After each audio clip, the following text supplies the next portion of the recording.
All right, so this again is a real estate investor community. One of the courses that we offer is called Velocity Banking.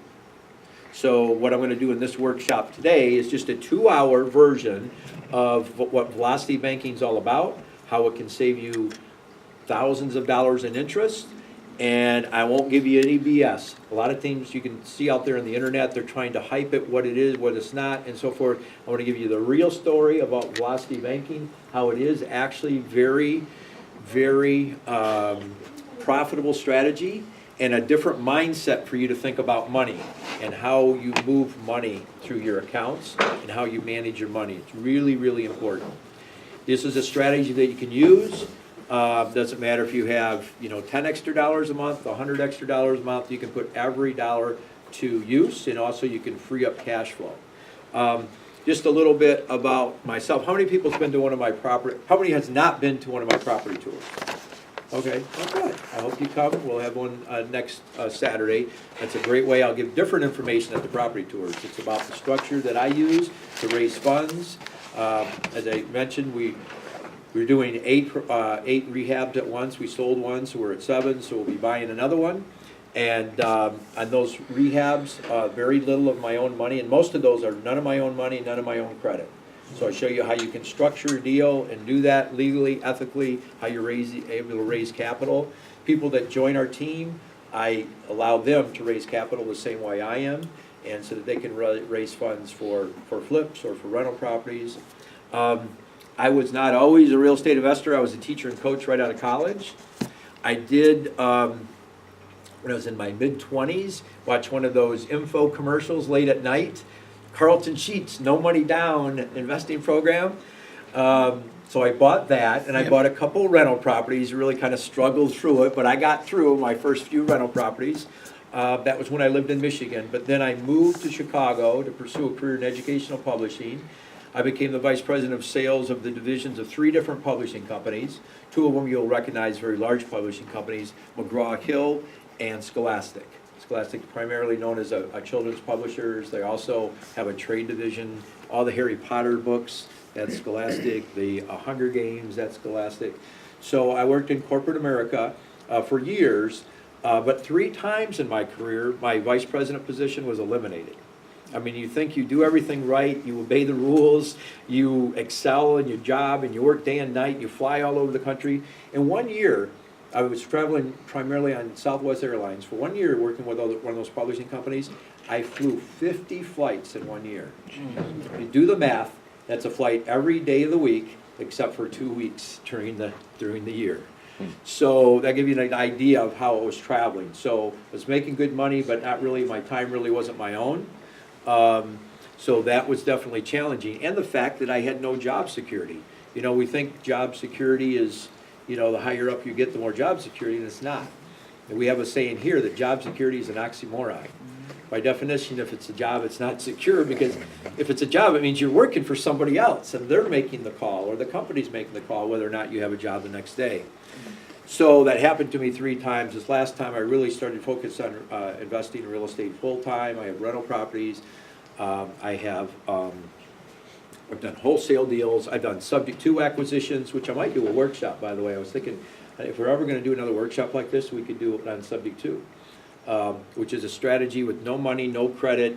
You're legally bound to take over someone's mortgage payments. And I've done those and basically paid like $52 and taken control over the house and got the house deeded to me in a positive cash flows as a rental. So I've done those deals, wholesaling. So I don't know exactly how many. I say it's about 100 or maybe over 100. And I always want to recognize when I give that number that I thank God and praise God for every one of those deals, because it's not me. I don't believe it's me. It's Him, and I'm a big believer in that. And I've been blessed to be connected to this group. A lot of my partners, a lot of money that I've raised has been through this community of investors. So I want to recognize that. This is, I don't give out business cards. If you do want my contact information, that's my email address, randypertler@onlineowners.com. And then also, this is my personal cell number. I always have to give this disclaimer. You can contact me anytime from 8 in the morning to 8 at night. The rest of the time is my personal time, okay? I gotta shut it off, because if I don't shut it off like that, I will be getting text messages and calls all well into the night, and then starting at 6 o'clock in the morning. So anyway, that's my cell number. You're welcome to have that. Please just respect those hours for me. Okay? All right. Any questions about this before I move to the next slide? All right. So today what we're going to cover is velocity banking. It goes by a lot of different names. The important thing, or the thing that's really the strategy, is it's a debt reduction strategy. It also can be used to build personal wealth. Okay? So velocity banking is the instructors that teach it here in an 8-hour course. And again, I'm giving you 2 hours of an 8-hour course to give you an idea of how in-depth the education training program is that we're a part of. But it will give you the strategy, the basics of it, and it'll start to get a mind shift for you thinking about money differently. So we call it velocity banking. It could be called other things out there. Here's a disclaimer, and something that's important, all right, is that in order for this strategy to work, you have to earn more money than what you're spending, all right? This is not a miracle. This is a strategy, okay? You may be in prayer if this is not the case. Maybe that's the answer that you need to be going after first.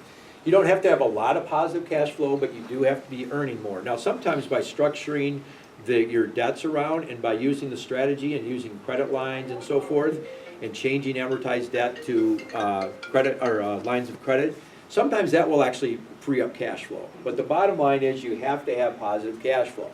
If you don't have that, we have tools to do that, like our referral program I can talk about at the end. That's a way to generate some positive cash flow. I tell people this, it's not magic, all right? It's math, it's motivation, and it's discipline, all right? We're going to talk about all those things. And don't disregard, even though math is a big part of it, don't disregard, I'm going to talk about the motivation factor. Using this strategy, it is much more motivational. And I'll talk about this a little bit, but just in general, think about this. If I'm paying off a $200,000 debt, all right, it's not real motivational to look at that as like, how do you eat the elephant? They say one bite at a time, right?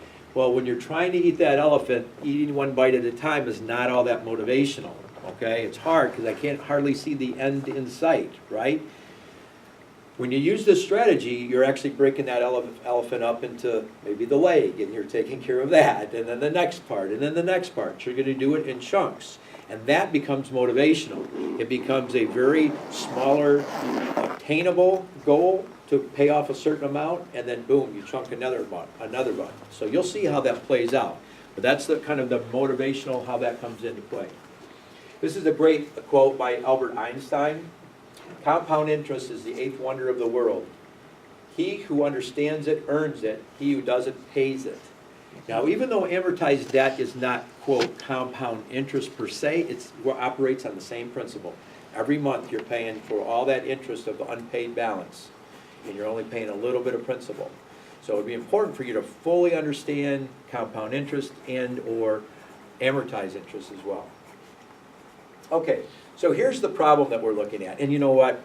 Listen, I'm not one of these people, and we'll talk about amortized interest. People want to slam the bank like they're the villains. All right, the fact of the matter is, if it wasn't for amortized loans, we'd probably never own a house on our own. When was the next time you want to own a $300,000 house? Okay, there's no amortized loan, so you have to save up $300,000 before you can buy that house. It's not going to happen, all right? We do want to own a house. So I'm not wanting to hear slamming on the banks. Let's get them, man. Let's do it for Johnny. Let's get the bankers, Who knows that reference? Let's do it for Johnny. Who's that? Where's that from? Somebody got it last time I asked them. Oh, Mr. Principal, educator, you might know this. Karate Kid. Well, he was in the movie. The movie is The Outsiders. Oh, okay. So anyway, I noticed you turned off the camera before you answered that question. Wrong, you got it right. You're out of class. Okay, so anyway, they're not the bad guys. It's a tool enable for us to basically purchase something that we couldn't save up for anyway. Okay, where we get caught on is we get caught on buying the monthly payment. I can afford a $300,000 house because I can afford the monthly payment. Because they amortize that loan over 30 years, I can afford it. In some countries, I think it's Japan, that's now doing like 50-year amortization loans and more. okay? Basically, you're renting from the bank, okay? There's very little ownership or equity that's really being built up in that scenario. So let's look at an amortized loan, a 30-year amortized loan. And this one, let's just call it 6% for 30 years. I did the math on these slides a long time ago, so I didn't want to change any of that. On an amortized loan, you would pay over 30 years if you made every payment and every payment on time and no late fees. You made every single payment. You're going to pay in interest $347,000 back. Basically, you're paying for the house twice, okay, more than twice, right? If you look at what the interest is, if you pay $347,000 in interest on a $300,000 loan, you're paying total interest is 116%, okay? Now, where I want to correct people that teach velocity banking and other strategies, you can't say, oh, a 6% interest rate is really a 116% interest rate. That's wrong, because rate is interest over time, interest over a year. It's not 116%. But over the course of the loan, over the 30 years of the loan, you would have paid that much in interest. A quick way to calculate that 30-year amortized, if you take the interest rate, double it, so it's 16, right? Multiply by 2, so it's, is 12, and add a 0 to it. Look how close that is. 120%, 116%, you're pretty close. So that's our challenge. We can't go on the amortized schedule.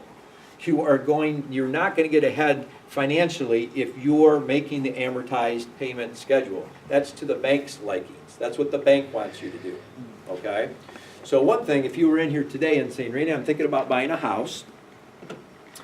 I get all that interest. I don't want to pay all that interest.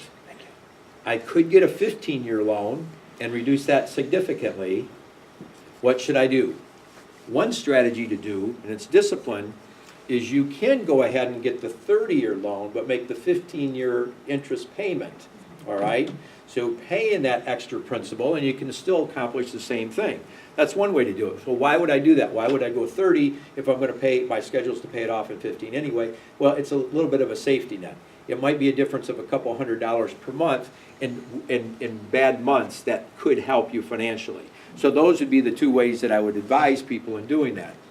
What I'm talking about now, though, velocity banking is not just paying additional principal, okay? Because you can do that, and I'm going to show you how the math works for you by using lines of credit in addition to offset the interest in amortized loan. So let me show you an example. Oh, first, let's keep on the problem. So this is the big problem. Amortized 30-year, you're going to pay a lot of interest, right? Here's the other thing. When you're starting to pay your interest down, now I know this is unclear, but this is monthly. This is how much is the balance. This is the interest, $1,500, principal, $298. I know you can't read that. $298.65. After paying this from January 1st all the way 2 years, now what you're paying and gaining in principal is $334 in interest. So the difference, it increases, let's see, the first month it only increases like $1.50 a month. So after making all that interest payment, now the next interest, you're only canceling out $1.49 in interest. If you go all the way down after 2 years, now you're only getting about $36 more onto the principal, okay? If you look at an amortization schedule, it's all up high on the principal, but again, it's not. Here's what people think, amortized interest is different than simple interest. No, it's the same as far as if you owe if it was a credit card debt and you owed $300,000 and you kept that money, $300,000, you own that debt for the whole month, well, yeah, you're going to charge interest on all of that. The problem is we agreed to just paying a little bit of principal to keep our monthly payment low, okay? So that's one thing. Here's another huge problem, especially a few years ago. Everybody was doing this. Ever get contacted for refinancing your loan? All right, it's even a lower interest rate, refinance. Most Americans were refinancing about every 5 years. So these are amortized schedules at a yearly basis. Well, they would finally get to where they're paying quite a bit towards their principal, and they would reset the clock. And they would go right back to only a couple $100s. So they get sucked in by the interest rate, saying, wow, we can reduce your interest rate from 5.5% to 5%. you're saving a 0.5% in interest. You've got to look at the numbers, because that very first payment, you might have had $400 going toward your principal, and now you're only gonna have $200 going toward your principal. And you just tacked on all those years at the end, which you may never live in that house for 30 years, right? So that's what you gotta be careful about the lure of refinancing. And here's the other thing when it comes to refinancing. They'll lure you at, oh, do you have other credit card debt? Do you have a car loan? If you refinance, we can roll those into this low interest rate of 5.5 or 5%. You're paying a lot higher on their credit card debt. What you just did is you amortized your credit card debt for 30 years. And it's now, instead of paying that maybe off in 5 years, your credit card debt, now you're paying it, extended it out to 30 years. You're gonna spend a lot more money in interest if you don't pay extra principal, because now you amortize that and you're gonna pay that debt every single month for 30 years. All right, so don't get sucked into that. All right, they think, oh, well, it's a great way, because you're looking at, well, my credit card interest is 18%, and this is gonna be now 5%. But it is good for you if you keep making that same credit card payment onto this 5%, but we don't do that. We got the extra $500 now a month, or $300 a month, and it goes other places. That's where the discipline comes in, all right? You've gotta discipline yourself with the finances, right? Okay, so this is the lure, basically, of refinancing. Any questions so far? Okay? All right, now, here's another good quote from Albert Einstein. It says, we can't solve our problems with the same thinking we use to create them, okay? So this is a problem with you, with me, with our culture, and we got to think outside the box. We can't use the same thinking, the same culture, the same, oh, I was brought up this way, this is the way I was always brought up, or, oh yeah, we always get 30-year mortgages, or, you know, we always refinance, that's what my family does, that's what I'm used to. We can't think of that same way. We got to break out of the box, and you got to rethink this a little bit, okay? Now, I want to talk to you about the difference between what loans are, and these loans are amortized, which just means that they're paid off over time, okay? By the way, amortization is the root of that, I think it's in Latin, is pledge of death, or death pledge. Think about it, amortized loan, okay, death pledge, okay? So these are different loans that you may have: a personal loan, a bank loan, construction loan, car loan, student loan, first mortgage, second mortgage. How many people in the room have a first mortgage on a house? Okay? All right, how many have a student loan? Okay, credit card debt, any debt at all that they're, okay. Credit card debt, you gotta listen, because this is a way, the math will work for you in your favor to pay it off quicker using this strategy. All right, credit card debt, if you listen to Susie Ortman or Dave Ramsey, or kind of the big gurus out there, you know, this is my Susie Ortman, my Susie Ortman impression. Well, what you need to do is you take that credit card and you cut it up and you put it in your drawer, you never use it again, and you just keep making those payments, all right? And that's the best way to pay off your credit card debt. Well, I'm going to prove to you that that's not the best way to pay it off. In fact, using it all you can is the best way to pay it off, and I'll show you why, and how to use it the best way that you can, okay? And I'll show you how the math actually pays less interest using it that way. Okay, so first mortgage, second mortgage. All right, now these are lines of credit, examples of lines of credit, all right? Personal line of credit. Credit cards, most people, I'm going to use the example of this strategy with credit cards because most people can get that concept. And then I'm going to switch that, and I'm going to talk about home equity line of credit, which is a much better way to do it if you can get a home equity line of credit. But I'm going to talk about credit card, reducing credit card debt to zero, and also using that strategy to pay down your mortgage, using that until you can get a home equity line of credit. We call that a HELOC, home equity line of credit. There's a business line of credit, also secured line of credit. So the difference is between the line of credit and a loan is one way. Think of that as a one-way street, all right? When you pay your mortgage, if you sent, let's say, an extra payment this month, let's say your mortgage payment was $1,500 and you decided, you know what, I'm going to send $2,000 to my mortgage payment. And then you're like, oh, wait, my car broke down. I need some of that money back. I sent an extra $500. hey, bank, I sent $2,000. My payment was only $1,500. Can you send back that $500 that I sent extra on that loan? Are they going to do it? No. No, because it's a loan. It's one direction, okay? However, when it comes to lines of credit, that's two direction, right? If you have a line of credit, think of it as a credit card. If I made a big payment on my credit card, but then I need to use some of that money back because my car did break down and the mechanic will take a credit card, can I get that money back? Yeah, as long as it's there, back and forth, back and forth. Two-way street, much better. This is the financial tool we want to be able to using. Let's look at amortized loans, just so this was a visual. Look at the amortized loans. What this is the interest that you pay on a 30-year amortized loan. Interest, high interest. It's not till here before it's break even, then it goes down. This is the principal. This is how much money you're putting against the principal every month. And a 30-year loan, 6%, what year do you think you'll be half paid off? It's a 30-year loan, 6%. What year do you think it'll be when you'll be halfway paid off with that loan? 23. 25. You would wish it would be 15, right? Right in the middle? Would that be the perfect world? 23. Close, 21. 21.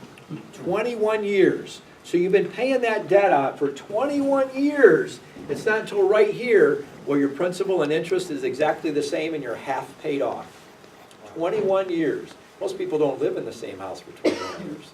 They never see that slope going down. They're paying interest, interest, interest, interest. Okay? All right, now, let me ask you this. Would a high interest checking account be helpful to have if you were trying to pay off a debt to pay off the balance of a high interest credit card? So if you had a high interest, first of all, right now your checking account, how much interest does that pay? I know mine's zero, right? I'd be surprised if anybody pays anything, right, other than zero, right? What if you had a checking account that paid like 24%? Wouldn't that be pretty cool? Yeah. Okay? Well, if you're trying to pay off a credit card with a high balance, and some of you people are paying off credit cards, I don't know what the balance is, you're trying to do that, the fact of the matter is you do have a, quote, checking account or an account that does pay 24%. Think about paying and saving is the same. If I said, hey, we're going to save you 24% interest or we're going to pay you 24% interest, isn't that the same money, the same amount of money? Yeah, right? So I want you to think about your credit card, not as a credit card, but as a savings account, earning that amount of interest rather than costing you that much interest, all right? So let's look at that. That's what I want you to think, visualize. This is a credit card at 24%. Don't think of it as a credit card at 24%. When you're trying to pay it off, I want you to think about it as a checking account that pays 24%, all right? What if you did have a credit card that paid you 24%? If you had a high interest checking account, what would you do with it? Well, you'd put as much money in there as possible, right? Because it's 24%. And what else would you do?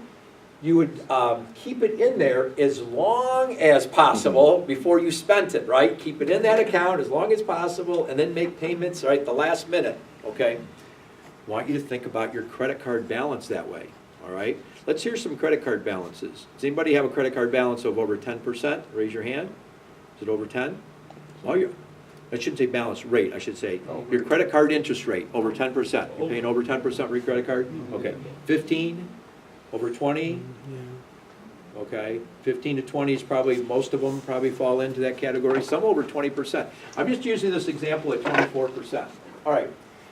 Think about this interest cancellation strategy with your credit card.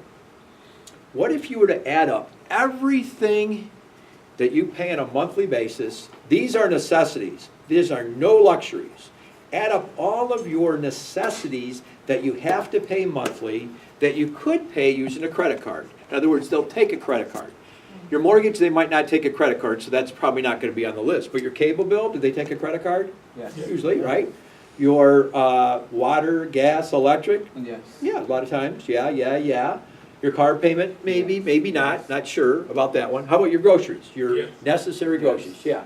How about your gas? How about your cell phone, clothing, electric bill? All these things are possible payments out of your credit card. Let's say in this example, we add up all of this, and the total amount of expenses that you have, and it can be paid out of a credit card, is $2,400, okay? Plus, your credit card payment, you've been paying about $200 a month. Remember the Susie Ortman or most of the gurus out there will tell you, you know, the discipline. This is a good idea if you don't have any discipline and you don't understand the math. Cut up that credit card, just pay that $200 a month. This strategy will pay it off a lot faster, okay? Add up all the debt that you can pay, all your monthly payments that you need to make that will take a credit card, plus the credit card debt. Now you've got $2,600 that can come in and out of that credit card.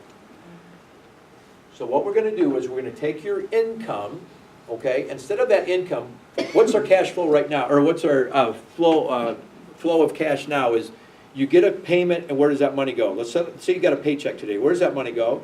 Savings account, checking account. Usually your checking account, right? And then you write up all these checks from your, and how much is that interest, or is that earning again in that checking account? Zero. So you've got it into a 0% account right now, Right. sitting there during the month, Right. while you're making out your payments to your, you know, utility bill, your, you know, insurance or whatever. You're making all those out of that 0%, right? Right. That 0% interest account. What if that was in a cancellation account of 24%? Okay, meaning your credit card. What if all that money was sitting there canceling out your interest until you start paying those off? All right, what would this look like? Let's say in this example, you earn $1,300 every 2 weeks, or let's say twice a month. I got it on the 1st and the 15th in my example. So your income, instead of taking that $1,300 and putting it into your checking account, earning nothing, what if you took that $1,300 and you made a payment to your credit card? $1,300. Right? You got that money's got to come out of there anyway. We already said our monthly budget expenses was going to be $2,600. That's $1,300 and $1,300. Look like this is your credit card. Now listen, your credit card interest, what's different about amortized interest calculation is, number one, it's not a two-way street, right? The other thing is it doesn't go on the average daily balance. It's whatever interest you own at the beginning of the month, or whatever your balance is at the beginning of the month, that's the interest that you're going to pay at the end of the month. They're in very distinct monthly cycles. Credit card lines of credit are not like that. They're based on your average daily balance.